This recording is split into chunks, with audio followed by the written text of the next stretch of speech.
Bonjour, bienvenue pour l'entretien, le 4e de ces élections régionales. Nous recevons aujourd'hui Jean-Marie Le Pen, candidat du Front National en PACA. Jean-Marie Le Pen, bonjour. Bonjour.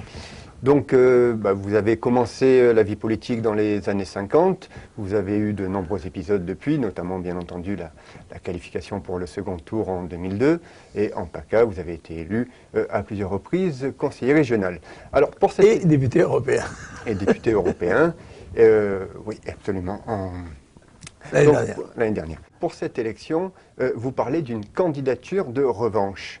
Une revanche contre qui? Non, pas une candidature de revanche.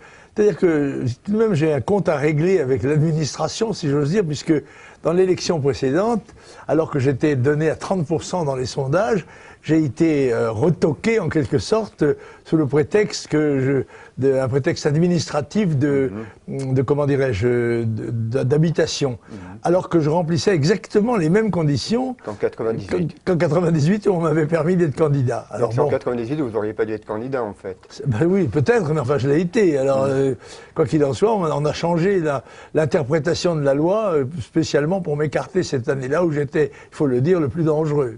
Peut-être qu'il y avait quand même un moyen de vous présenter, il suffisait de déménager, de vous domicilier lorsqu'on avait découvert le bug, comme le font des milliers de Français chaque année. Oui, non, je ne l'ai pas fait parce que j'ai plaidé, parce que j'ai pensé qu'à un moment donné, au tribunal administratif ou au Conseil d'État, les juges me donneraient raison. J'ai eu tort de leur faire confiance. En revanche aussi, peut-être quand même contre la perte de votre mandat de conseiller régional en mars 2000, où vous aviez été élu en 98, vous avez dû abandonner votre mandat après une condamnation pour bagarre. Non, c'est pas une bagarre, non, pas du tout, pour violence verbale, ou quelque chose comme ça. Ouais. Donc c'était quand même quelque chose que vous aviez assez mal vécu. Oui, pardon. Quelque chose que vous aviez assez mal vécu, de où? Oui, assez mal vécu, mais j'avais perdu mon mandat parlementaire aussi, n'est-ce pas, à cette occasion, alors qu'il s'agissait on disait d'un maire dans l'exercice de ses fonctions, alors que la personne en question n'était pas du tout maire de cette ville, elle était maire d'une autre ville. En fait, s'il y avait une revanche, c'est peut-être que contre Nicolas Sarkozy, qui a siphonné une partie de votre électorat en 2007. C'est vrai, c'est la règle du jeu.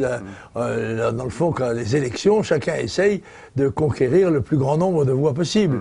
Alors pour les conquérir, il y a des manières loyales, qui est de défendre son propre programme, et puis il y a la manière un peu déloyale, qu'a utilisé Nicolas Sarkozy, c'est-à-dire emprunter le langage de son concurrent sans avoir l'intention du tout d'en appliquer les éléments du programme, ce qui a été le cas en 2007. Cela étant, je crois que ces gens-là sont revenus de leur illusion. Ils avaient cru voter utile, ils se sont aperçus qu'ils ont voté nuisible, et par conséquent, je crois qu'on les retrouvera avec d'autres, et peut-être même d'autres fidèles de M. Sarkozy, qui ont quelques raisons d'avoir le sentiment d'être trahis et largués, si j'ose dire.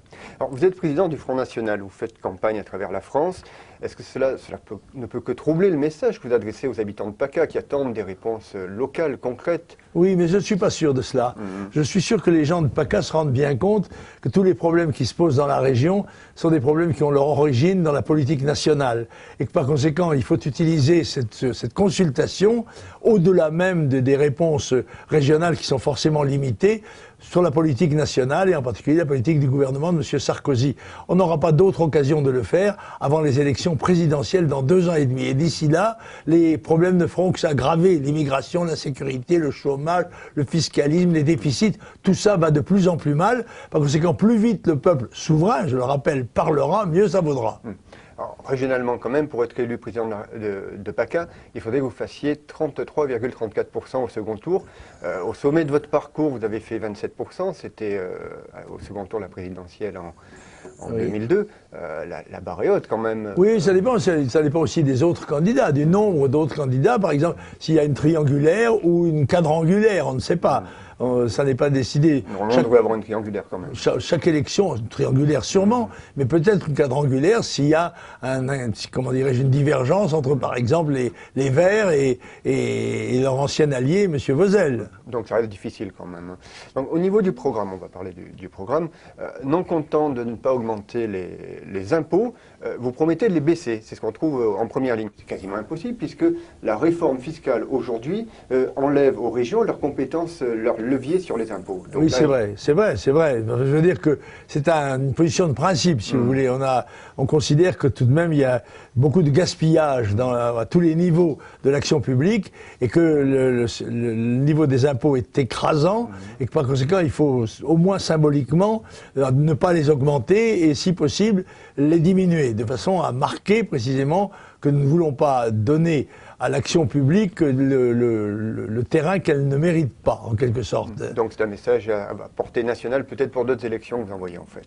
Oui, mais pour tout, les élections sont tous intercommunicantes. Il n'y a pas une élection strictement réservée à tel ou tel, tel ou tel but.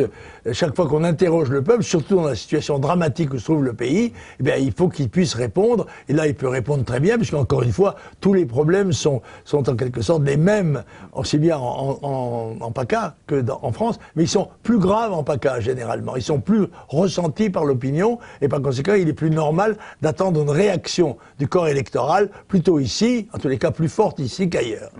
Pour la question des transports, alors vous promettez du rail, de l'autoroute, un métro aérien vers Toulon même. Non, Toulon et Marseille, je pense que deux pôles, le pôle marseillais avec Toulon et le pôle de la Côte d'Azur autour de Nice, Cannes, etc. Un métro aérien qui circulerait à la cadence de 5 à 10 minutes par rame, n'est-ce pas?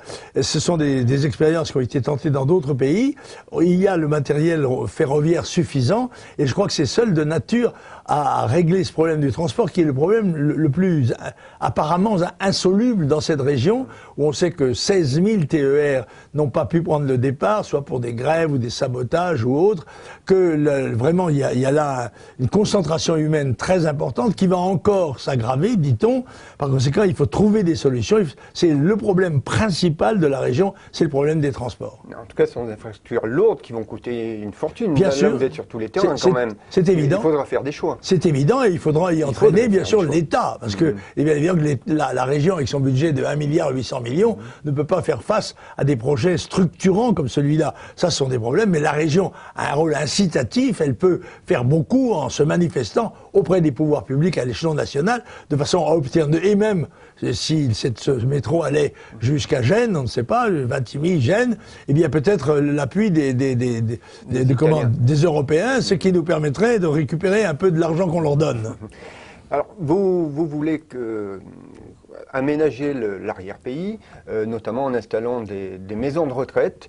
Est-ce que c'est une réponse à la hauteur des populations Oui, bien sûr, mais je crois que, vous savez, l'allongement de la vie va provoquer un très grand nombre de nécessités, notamment celle de créer des maisons de retraite, parce que le nombre des retraités va augmenter, et il est évident que cette région exerce une grande attraction, et je préférerais qu'ils viennent plutôt en PACA, plutôt que d'aller en Extramadour, ou au Maroc, ou en Tunisie. Ce serait un peu bizarre, les jeunes sur la côte et les vieux dans les montagnes. C'est comme ça, mais enfin, au moins, c'est mieux de mettre les vieux dans la montagne que de les mettre sur le trottoir ou dans la rue.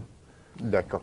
Dernière question, là vous allez très vraisemblablement être élu comme vous êtes. C'est probable, oui, j'espère. Les sondages vous le laissent espérer. Est-ce que vous pourrez faire preuve d'assiduité en étant par ailleurs député européen, sachant qu'au niveau assiduité, vous n'avez jamais quand même été un expert. À Bruxelles, il y a une commission environnement et changement climatique à laquelle vous appartenez, qui vous a jamais trop vu quand même. Non, c'est pas vrai, je n'appartiens pas du tout, non. Non. Ah, dans les relevés de Bruxelles, vous y êtes? Non, c'est absolu. Je n'ai jamais appartenu à cette commission-là. Non, je fais partie de la commission du commerce extérieur et je fais partie du groupe euro-russe. On s'est trompé là et j'ai assisté à toutes les séances plénières. Je me suis fait un devoir de le faire. Mais vous savez, c'est plus facile de traverser Paris, de venir à Nice ou à Marseille en avion que de traverser Paris en voiture. Hein. Donc en tout cas sur la PACA, vous envisagez. J'ai déjà été conseiller régional ici, et par conséquent il n'y a qu'à regarder la liste de mes présences. J'ai été présent, je suis intervenu de nombreuses fois, beaucoup plus souvent que M. Mariani, il faut le dire. Donc ce n'est pas une pré-retraite, vous continuez? Non, pas du tout, c'est le contraire.